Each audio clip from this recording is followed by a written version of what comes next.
Hey friends, Wayne over here at the Ram Man Inc. A friend of mine brought his 5500 in, 5500, and just got these hubs installed just recently, and I wanted to take this opportunity to show people a couple things that don't talk about much anymore. It's been years since the development, but I wanted to bring it up again and really put this in perspective. So when we were developing this, I had the opportunity that I needed to keep all the dimensions exactly correct right here.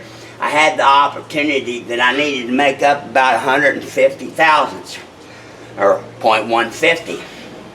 So we could have easily come up with a drilled plate, real fancy deal that pressed on here and did all that, and you could go all really far out and make something that looked like it wasn't even two pieces. And then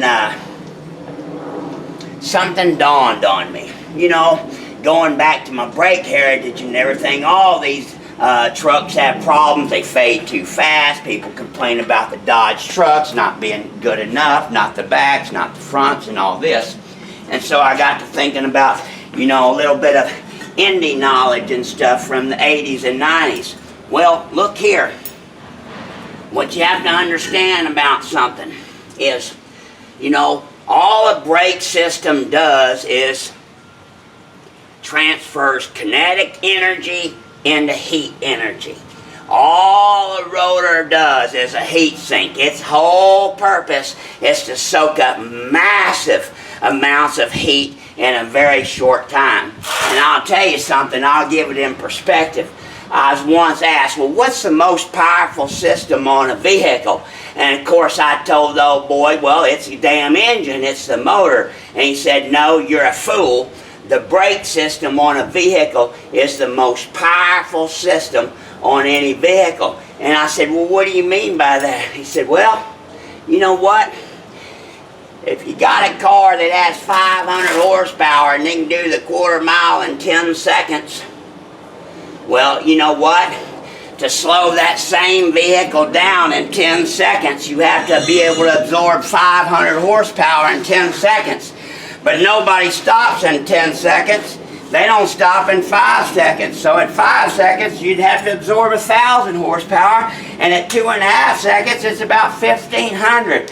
These rotors typically have to absorb about 500 or 1,000 horsepower at any certain time within 2 or 3 seconds. So this is what gets hot. And if this is in direct contact with the hub all the time, the rotor heats up the hub and the bearings get hot, and of course that's why they wear out faster. So if you use some spacers like Indy and NASCAR used to do, and some different materials, you cut down the surface area by about 1/5.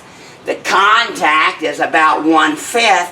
So right there the heat transfers about 1/5 the speed, so you have all that time of cooling off. And then on top of that, because of the round spacers, you get the air moving through all of the time, constantly keeping this cool, just like a rotor's vented for that sole purpose. It's the exact same concept and idea. So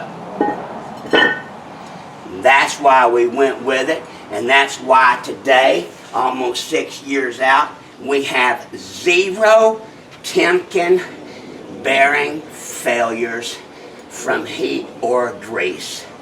We have had 0 until this day. A phenomenal thing. God bless you, God bless America, and happy trucking.